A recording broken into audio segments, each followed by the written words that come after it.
है, किससे? Connect to spinal cord, connect to spinal cord, ये इसका मेन काम हो गया।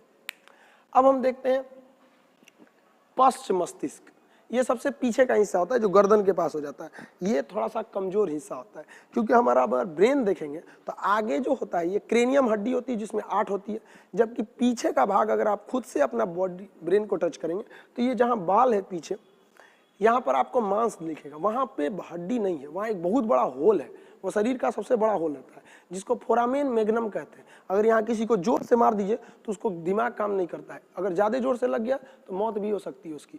इसलिए कभी भी ब्रेन पर नहीं मारना चाहिए और खास करके पीछे के हिस्सा पे नहीं मारना चाहिए, वो पश्च मस्तिष्क पर सेफ्टी नहीं पहुँच पाता है। पश्च मस्तिष्क को 2 भाग में बांटते हैं, सेरिबेलम, ये क्या करता है? सेरिबेलम हमारे बॉडी को बैलेंस बनाने का टोटली काम सेरिबेलम का होता है। जितना हमारे बॉडी में बैलेंस बनता है वो सेरिबेलम की वजह से बनता है।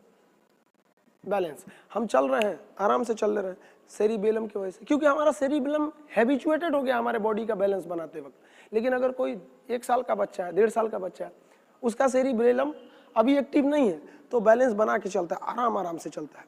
अभी हम ही को कोई कह देगा कि रस्सी पे चलो तो हमारा सेरिबेलम कहेगा कि पगला है क्या, आज तक कभी चलाया नहीं, लेके चलता है रस्सी पे चलो, सर्कस में नहीं चल सकता है, लेकिन सर्कस में चल लेते हैं। सर्कस में आदमी छोड़ो, गाय भैंस चढ़ा देते हैं सोचते हैं, उन लोग का भी सेरिबेलम ठीक कर देते हैं सोच।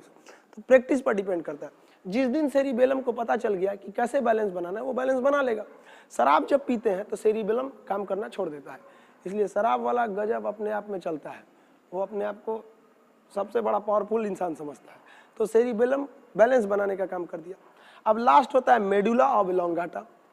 मेडुला ऑब्लोंगाटा का काम क्या होता है? यानी ये तो बैलेंस बना दिया, मेडुला ऑब्लोंगाटा ये हमारे बॉडी में एक मेटाबॉलिक चीजों को, सारे मेटाबॉलिक चीज को कंट्रोल करता है। अब ये मेटाबॉलिक क्या होता है? Metabolic is a function by which reaction takes place.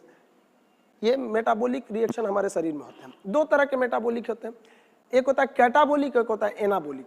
अगर कोई चीज बन रही है तो उसे कहते हैं एनाबॉलिक, जैसे कार्बोहाइड्रेट 38 एटीपी को मिला के एक ग्लूकोज बन दिया, वो हो गया एनाबॉलिक।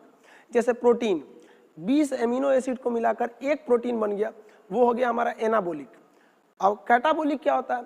जो टूट जाता है उसे कहते हैं कैटाबॉलिक। जैसे हम खाना खाते हैं, पाचन होकर वो टूट जाता है तो वो हो गया कैटाबॉलिक। तो कैटाबॉलिक और एनाबॉलिक को अगर हम जोड़ देते हैं तो वो बन जाता है मेटाबॉलिक। तो मेटाबॉलिक जितनी भी चीजें हैं वो कौन कंट्रोल करता है? हमारा मेडुला कंट्रोल करता है। अगर मेडुला गड़बड़ हुआ तो हमारा मेटाबॉलिक क्रिया खत्म हो जाएगा, सांस लेने में दिक्कत आएगी, पाचन अच्छे से नहीं होगा, शरीर के अंदर सारा क्रिया मेडुला ही कंट्रोल करता है। कभी आप सोचें, आप खाना जब खाते हैं तो केवल मुंह से नीचे ढकेलने तक मेहनत करते हैं, इसके बाद सारा काम ऑटोमेटिक सिस्टम है, कोई स्क्रीन टच बटन कीपैड की जरूरत नहीं है। वह कौन करता है?